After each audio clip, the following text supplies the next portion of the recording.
दोस्तों नमस्कार। आपका स्वागत है शशांक सर विद केमिस्ट्री में 10th क्लास के लिए। मैं आज फिर से केमिस्ट्री का केमिकल रिएक्शन को हम लोग आगे बढ़ाते हुए फिर से हम आज अगली जो रिएक्शन है उसके बारे में बात करने जा रहे हैं। इससे पहले हम लोगों ने सीखा कि एडिशन रिएक्शन क्या होती है, योगात्मक अभिक्रिया क्या होती है। फिर हम लोगों ने सीखा डिस्प्लेसमेंट रिएक्शन क्या होती है, विस्थापन अभिक्रिया किसको बोलते हैं। फिर हम लोगों ने सीखा कि डिसोसिएशन रिएक्शन क्या होती है, जिसको उसमें वियोजन कहा जाता है। उसको दो भागों में बांटा गया था, थर्मल डिसोसिएशन और आयनिक डिसोसिएशन या इलेक्ट्रिक डिसोसिएशन के भी नाम से जाना जाता है इन लोगों को। और उसके बाद हमने आप लोगों को डिकम्पोजिशन बताया, जिसको अपघटन कहा जाता है। हमने ये भी आपसे बताया था कि डिसोसिएशन यानी वियोजन रिएक्शन जो हमारे पास होती है, और अपघटन रिएक्शन यानी डिकम्पोजिशन में फ़र्क ये है कि एक रिवर्जिबल होती है और एक जो होती है इरिवर्जिबल होती है। यानी जो रिएक्शन दोनों तरफ चलती है वो डिसोसिएशन होती है, और जो रिएक्शन एक तरफ चलती है वो डिकम्पोजिशन होती है, जिसको अपघटन कहा जाता है।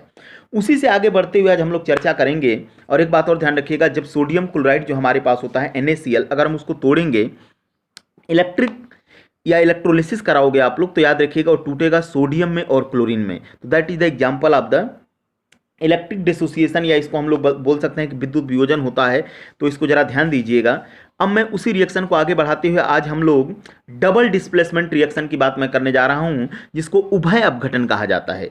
इसके पहले आप लोगों ने डिस्प्लेसमेंट पढ़ा था, जिसको विस्थापन अभिक्रिया कहा जा रहा था। मैंने आपसे कहा था कि जब दो सब्सटेंस आपस में रिएक्शन करते हैं, तो दो सब्सटेंसों के रिएक्शन करने के बाद उनमें से एक सब्सटेंस रिप्लेस कर दिया जाता है, और वही सब्सटेंस रिप्लेस किया जाता है जिसकी रिएक्टिविटी कम होती है, और वो रिप्लेस करता है जिसकी रिएक्टिविटी क्या होती है, ज़्यादा होती है।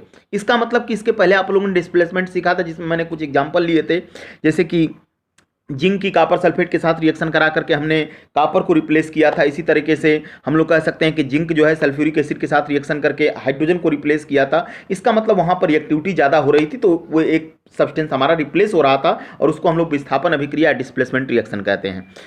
मैं आज जो बातें करने जा रहा हूं उभय अपघटन में क्या होता है, इसमें याद रखिएगा डबल डिस्प्लेसमेंट में जब दो पदार्थ एक साथ रिएक्शन करते हैं, तो दो पदार्थ के रिएक्शन करने के बाद इनके बीच का जो आयन होता है वहां एक्सचेंज होता रहता है।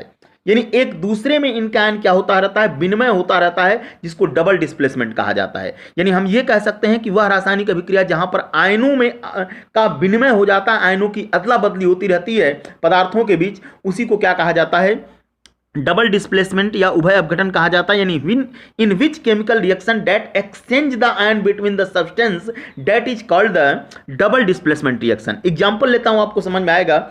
इससे पहले शुरुआत करें, मैंने आपसे कहा था इतिहास अपने आप को दोहराता है। मैंने आपसे पहले भी कहा था कि जो मैं रिएक्शन आपको देने जा रहा हूं इसकी मुलाकात होगी। याद करिए BaCl2 और Na2SO4 वाली रिएक्शन। मैंने आपसे कहा था कि बेरियम क्लोराइड की सोडियम सल्फेट के साथ रिएक्शन कराने पर बेरियम सल्फेट और सोडियम क्लोराइड बनता है। बेटा इस रिएक्शन में यानी barium chloride react with the sodium sulphate that prepare the barium sulphate and the sodium chloride that is the type of the double displacement reaction. यही आपकी डबल डिस्प्लेसमेंट रिएक्शन, यही आपकी उभय अपघटन अभिक्रिया है। क्यों? क्योंकि इस रिएक्शन में बेरियम क्लोराइड जब सोडियम सल्फेट के साथ रिएक्शन कर रहा है, तो बेरियम का आयन एक्सचेंज हो रहा है और वहां पर सोडियम का आयन एक्सचेंज हो रहा है। यानी बेरियम क्लोराइड जब सोडियम सल्फेट के साथ रिएक्शन करता है तो बेरियम जाता है सल्फेट के साथ, यानी बेरियम का आयन गया सल्फेट के साथ, सोडियम का आयन किसके साथ चला गया, क्लोराइड के साथ। यानी आपस में एक्सचेंज हो रही रिएक्शन, और इसी को क्या बोलते हैं, डबल डिस्प्लेसमेंट रिएक्शन। तो याद रखिएगा, डिस्प्लेसमेंट और डबल डिस्प्लेसमेंट में अंतर यह है कि विस्थापन अभिक्रिया में पदार्थ हटाया जाता है, जबकि डबल डिस्प्लेसमेंट रिएक्शन जिसको हम उभय अपघटन अभिक्रिया कहते हैं, उस अभिक्रिया में आयनों की अदला बदली होती है। जैसे एक एग्जांपल और लेता हूं मैं, जैसे कि अगर हमारे पास सोडियम नाइट्रेट है, सिल्वर नाइट्रेट है, और इसकी मैं रिएक्शन करा रहा हूं सोडियम क्लोराइड के साथ। सिल्वर नाइट्रेट का बेटा फार्मूला होता है AgNO3 और सोडियम क्लोराइड का फार्मूला होता है NaCl। जब ये दोनों आपस में रिएक्शन करते हैं तो silver nitrate react with the sodium chloride that prepare silver chloride and sodium nitrate. आप लोग खुद देखिए, AgNO3 की अभिक्रिया NaCl के साथ करा रहा हूं, Ag चला गया NO3 के संपर्क में, प्लस वाला माइनस के संपर्क में जाता है, सिल्वर चला जाएगा नाइट्रेट के संपर्क में, और सोडियम चला आएगा क्लोरीन के संपर्क में, जाकर रिएक्शन हमारी क्या बनेगी, AgNO3 plus NaCl is equal to AgCl plus NaNO3। यानी आपस में जहां पर आयनों का एक्सचेंज होने लगे उस रिएक्शन को हम लोग डबल डिस्प्लेसमेंट अभिक्रिया कहते हैं, उभय अपघटन अभिक्रिया कहा जाता है। मैं फिर से आपसे बता देना चाहता हूं कि जहां पर भी उभय अपघटन अभिक्रिया होगी, जहां पर भी डबल डिस्प्लेसमेंट रिएक्शन होगी, वहां पर आयनों का क्या होगा, एक्सचेंज होगा, आयनों का आपस में बदलाव होगा, और जिस रिएक्शन में आयनों का बदलाव होने लगे, जहां पर भी एक आयन दूसरे आयन में परिवर्तित होने लगे, उसको समझ लीजिएगा कि that is the example of the double displacement reaction. इस बात को दिमाग में अपने बैठा लीजिएगा।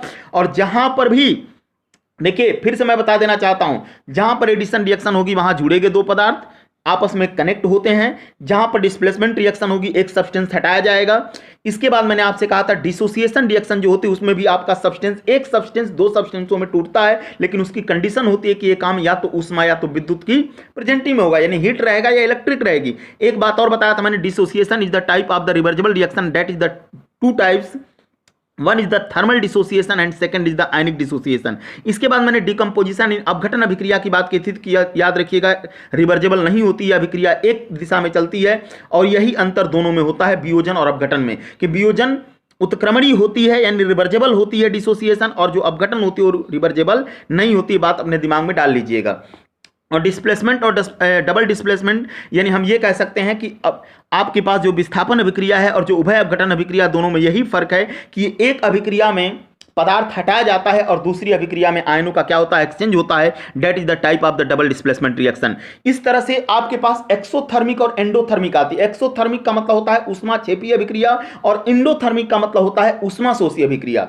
ऐसी केमिकल, ऐसी रासायनिक अभिक्रिया जहां पर ऊष्मा बाहर होती है उसे एक्सोथर्मिक कहते हैं, यानी उसे ऊष्माक्षेपी अभिक्रिया कहते हैं। और ऐसी रासायनिक अभिक्रिया जहां पर ऊष्मा अंदर होती है, ऊष्मा अवशोषित होती है, उसे क्या कहा जाता है, एंडोथर्मिक कहा जाता है। एंडोथर्मिक और एक्सोथर्मिक, एक्सोथर्मिक का मतलब ऊष्माक्षेपी और एंडोथर्मिक का मतलब होता है आपका ऊष्माशोषी रिएक्शन। तो याद रखिएगा, जहां पर ऊष्मा, जिस रासायनिक, in which chemical reaction absorb the heat that is called the endothermic, and in which chemical reaction that heat emitting, emitting का मतलब होता है बाहर होना, एग्जिट होना।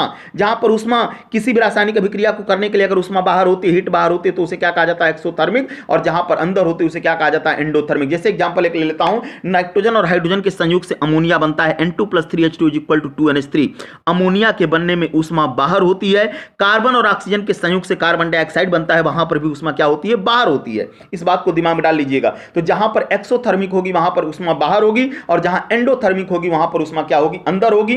इस वीडियो को बहुत ध्यान से सुनिएगा, इसका नोट्स मुझे भेजिएगा, और फिर मैं आपको आगे एंडोथर्मिक एक्सोथर्मिक पर नोट्स भेजेंगे, और इस लेक्चर को वापस हम आपसे फिर बात करेंगे कल। और याद रखिएगा, जो भी है बहुत वीडियो को ध्यान से देखना, एक एक चीज आपको समझने की कोशिश करिएगा। धन्यवाद।